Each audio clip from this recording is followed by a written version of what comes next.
Welcome to the Ad Expert Podcast. I feel like we've all fallen into this trap at some point.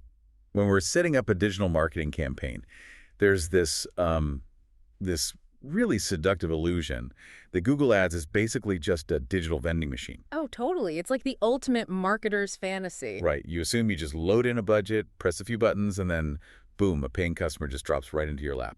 We all crave that simple, frictionless transaction, especially when we're handing over actual, real capital. Exactly. But then you actually log into the Google Ads dashboard for the very first time. And that vending machine suddenly looks terrifyingly like the cockpit of a commercial airliner. It really does. I mean, the sheer volume of dials and toggle switches, bidding strategies, campaign types, it's completely overwhelming. And if you start pulling levers without really understanding the underlying mechanics, you don't just fail to get customers. No, you actively hemorrhage cash. Yeah. You just sit by a phone that refuses to ring. It's an environment that just heavily penalizes guesswork. Which is exactly why relying on desk work isn't just inefficient, it's a massive financial liability. In the modern search landscape, if you don't have a meticulously engineered blueprint, you aren't really investing. Yeah. You're essentially just funding Google's server costs at that point. Which is a harsh reality, but that is the catalyst for our mention on today's deep dive. We are tackling one critical, really foundational question. Yeah. What is the absolute best way to organize ad groups within a Google Ads campaign? It's the question that makes or breaks accounts, honestly. It really is. And to answer it, we're drawing from some incredibly robust source material today. We are looking at a comprehensive strategy guide written by Sam Ashrafi. Right, the founder and marketing strategist at Ad Expert. Exactly. And just to briefly set the stage for you listening, Ad Expert is this highly regarded online marketing and web development agency. They're based out of the Los Angeles area, and they've got over a decade of experience. Well, they serve a really wide footprint across the San Fernando Valley, so places like Woodland Hills, Calabasas, Winnetka, Tarzana. Encino, Sherman Oaks, West Hills. Right, and Reseda, Burbank, Vanoise. But honestly, what makes their insights so valuable here isn't just where they operate, it's their whole operational philosophy. Which is a very comprehensive hybrid approach. The guide details how they combine foundational SEO and professional analytics, led by team members like Esa Nabovati, with this really sophisticated AI-driven marketing and real-time live tracking. Because they aren't just in the business of launching ads and crossing their fingers. No, not at all. They're actively engineering long-term online visibility. So for you listening, whether you're managing your own business's marketing or maybe you're an agency pro trying to stop wasting ad spend and actually see real ROI, consider this deep dive your masterclass in campaign architecture. And that architecture, it begins with the foundation. Sam Ashrafi's guide is incredibly adamant about one thing before you ever select a keyword or write a single word of copy. Which is? Structure. Structure is entirely non-negotiable. It's the core of their data-driven approach. Okay, I want to dig into the why behind that, because I feel like if I own a business, my immediate instinct is to just, brainstorm 50 words related to my product, write a punchy ad, throw a budget on it, and just let Google's algorithm figure out who to show it to. Right, the spaghetti on the wall approach. Exactly. Why is that specific approach so disastrous? Well, because you have to understand what Google's algorithm actually is. It's essentially the world's most ruthless matchmaker. Okay. Google's primary goal is to pair a user's very specific, immediate problem with the most relevant possible solution. If they fail to do that, users just stop trusting Google. Makes sense. So a strong campaign structure is the actual mechanism that connects your keywords, your ads, and your landing pages into one unbroken chain of relevance. And when you build that chain correctly, you actively improve a metric called your quality score. Let's pause on quality score for a second, because for anyone who's been in the trenches of Google Ads, that is the metric that basically dictates your profit margins. Oh, absolutely. But how does structure mechanically influence that score? So quality score is essentially Google's grading system for your ads relevance. And it looks at three main things: expected click-through rate, ad relevance, and the landing page experience. Right. When your account structure is tight, your ad copy mirrors the user's search almost perfectly. Because the ad is so highly relevant, the user's far more likely to click it. Which directly increases your expected click-through rate. Exactly. And when Google sees that people are consistently clicking your ad over some competitor's ad, they reward you for it. And that reward comes in the form of a lower cost per click, right? Yes. It's a mathematical discount. A high-quality score acts as a multiplier, in the ad auction. You literally pay a lower cost per click than a competitor who bids the exact same amount as you simply because your structure is better. Wow. So the reverse is totally true too. If my competitor has a messy, unstructured account, they are paying a financial penalty, like a premium, just to show up next to my highly structured ad. Precisely.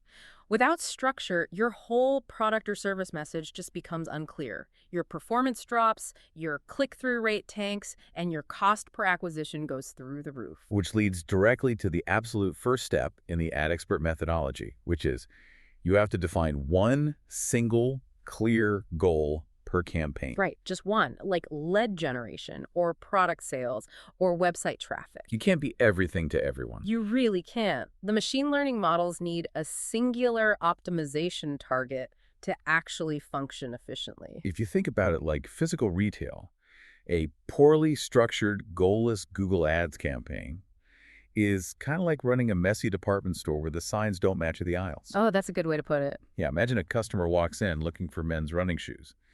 They see a sign that says shoes, but they walk down that aisle, and the shelves are just this chaotic mix of, like, blenders, gardening tools, high heels, and maybe one pair of sneakers buried in the back. You're not going to dig through that. No. If the signs don't point you to what you actually came to buy, you just turn around and leave, and the store still pays for the advertising. Google still charged you for that click. Exactly. You paid for them to walk through the door, but the chaotic architecture guaranteed a zero return. Right. So assuming we've established our single goal, let's say it's product sales, the next logical step is gathering and organizing the keywords. And this is where the source material introduces a major paradigm shift. Okay, what's the shift? Most marketers naturally group their keywords by broad topics, but Sam Ashrafi's strategy dictates that you must organize them by user intent. Never group keywords too broadly. Let's test that, because I feel like I need to push back slightly on behalf of the listener here. Sure. If I'm managing a campaign for a sporting goods store, Mm-hmm. and my topic is running shoes, isn't a running shoe just a running shoe? Mm-hmm. Why do we need to micromanage this? Why wouldn't I just dump all the shoe keywords together? Because treating them the same wastes money. It completely ignores the psychology of the searcher. Yeah. Let's look at the exact example from the text. For a running shoes campaign, you don't just throw everything in one bucket. You have to create separate ad groups for queries like buy running shoes, best running shoes, and cheap running shoes. But they all want shoes. They do, but they reflect totally different user mindsets. Think about it. The person searching best running shoes is firmly in the research phase. They want reviews. They want comparisons. Right, they're just kicking the tires. Exactly. But the person searching buy running shoes, they have their credit card ready. Their intent is purely transactional. Okay. I see the collision course. If I put them in the same ad group, Google serves them both the exact same ad copy. Right. And if you show a hard sell buy now to the researcher, they won't click it. And if you show a read our review ad to the buyer, they won't click it either. Because they just want to check out. Yes. Yeah. Treating different psychological intents as if they're just subcategories of a topic is the fastest way to burn your budget. So we really need to look at the actual mechanical rules for building these focused ad groups, because I can see how, if you're splitting intents this finely, you could easily create a bloated, unmanageable mess of an account. It happens all the time. So what's the blueprint? How do we keep it tight? The guide gives us what we can call the magic numbers. To maintain this intense focus, each ad group must contain exactly 5 to 15 keywords. Wait, really? Just 5 to 15? That seems so small. It is small, intentionally. And alongside those 5 to 15 keywords, you should have 2 to 3 ads with one clear message. That is ruthless prioritization. It has to be. Because if you have 100 keywords in an ad group, your ad copy can't possibly be relevant to all of them. By keeping it tight, your single clear message perfectly matches the user's intent. Okay, but keywords aren't static anymore. We have to talk about match types. How did those fit into these tight ad groups? The strategy uses match types very deliberately. You use exact match for those high-intent, money-making searches where you know exactly what they want. Right. Then you use phrase match for slightly broader variations of those searches.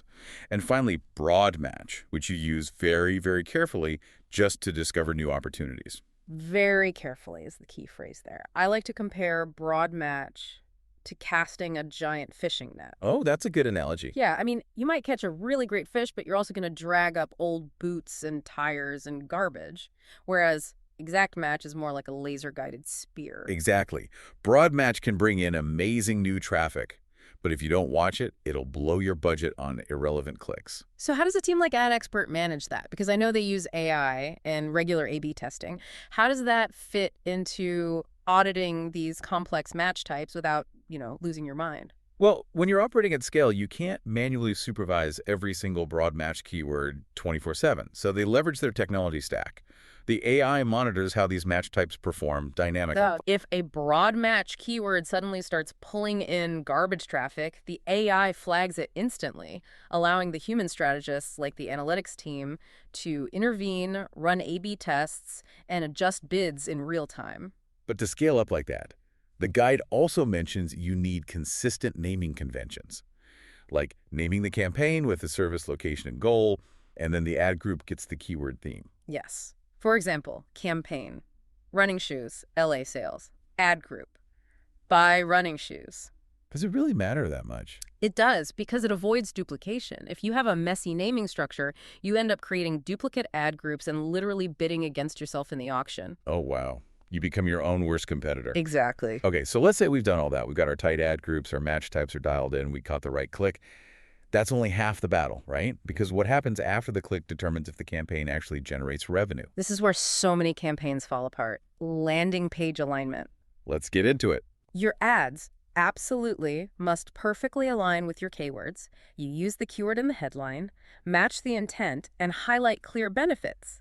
But then, and this is crucial, each ad group must lead to a relevant landing page. Sending all traffic to a generic homepage is a mistake then. It completely weakens your results. If a user searches a buy now keyword, you have to send them directly to a product page. Right, they want to buy. Don't make them hunt for it. Exactly. And if they search for best options, you send them to a comparison page. If you drop a highly motivated buyer onto a generic homepage, they'll just bounce. Then you still pay for the click. You pay for the click, and your quality score takes a hit because Google sees them bounce. It's budget protection 101. Speaking of budget protection, we have to talk about the final defensive layer here. Negative keywords. Yes, the critical role of negative keywords. Things like free, cheap, or DIY. I had this aha moment reading the source material about this. I love thinking of negative keywords as the digital bouncers of a campaign. I love that. Bouncers. Yeah. They stand at the door of your campaign, and they keep the freebie seekers out of the VIP club. So your budget isn't just getting drained by people who are never, ever going to buy your product. That's exactly what they do. They filter out irrelevant searches and protect the budget from low-intent users. But it's not a set-it-and-forget-it thing. Right, you have to keep auditing. Continuously.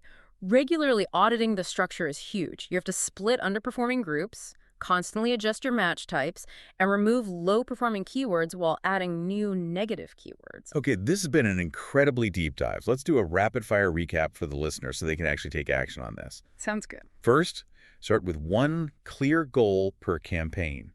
Then, group your keywords by user intent, not just the broad topic. Keep those ad groups incredibly tight. Exactly 5 to 15 keywords. Right. Align your ad copy perfectly with specific landing pages. And finally, use negative keywords to protect your wallet. That data-driven, highly structured approach is exactly how AdExpert delivers long-term online visibility for their clients across the LA area. It really is a masterclass in not just buying clicks, but building an architecture that converts. Absolutely. But before we wrap up, I want to leave you with a final provocative thought to just kind of mull over.